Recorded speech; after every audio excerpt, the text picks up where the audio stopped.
Bonjour, on se retrouve aujourd'hui pour une nouvelle vidéo concernant la vente de ton bien. Celui-ci a tapé dans l'œil d'un acquéreur, il faut maintenant te préparer à le recevoir et c'est ce que l'on va voir lors de mon 7e conseil.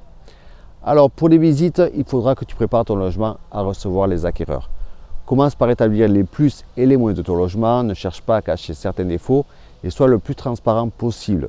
Une omission pourrait être reprochée par la suite, surtout si cela s'apparente à un vice caché.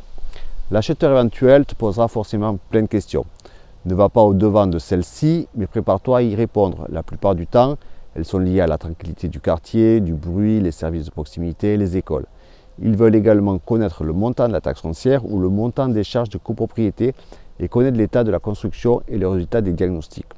Je t'invite à regarder ma vidéo sur la constitution du dossier juridique si cela n'est pas déjà fait. Il faut donc que tu aies à portée de main tous les documents concernant ton bien. Si tu souhaites éviter d'assumer toutes les visites toi-même, sachant qu'elles prennent du temps, nul doute qu'un agent immobilier est plus approprié pour ton projet. L'agent immobilier te débarrasse de toutes les corvées, visites, démarches administratives, il aura présélectionné les acquéreurs et a un réel projet et t'évite ainsi de perdre un temps précieux. Vendre dans les meilleures conditions et rapidement nécessite de préparer ton logement aux visites et de le rendre également agréable à découvrir. Quelques astuces peuvent t'y aider. Il est prouvé qu'on vend plus vite un appartement remis au goût du jour, débarrassé de mobilier parfois très encombrant ou trop personnalisé. L'acquéreur pourra se projeter plus facilement dans un espace épuré. Si certains travaux de finition ne sont pas effectués, il est temps de les faire. Effectivement, les futurs acheteurs peuvent être rebutés par des fils électriques apparents, des baquettes décollées ou une peinture jaunie.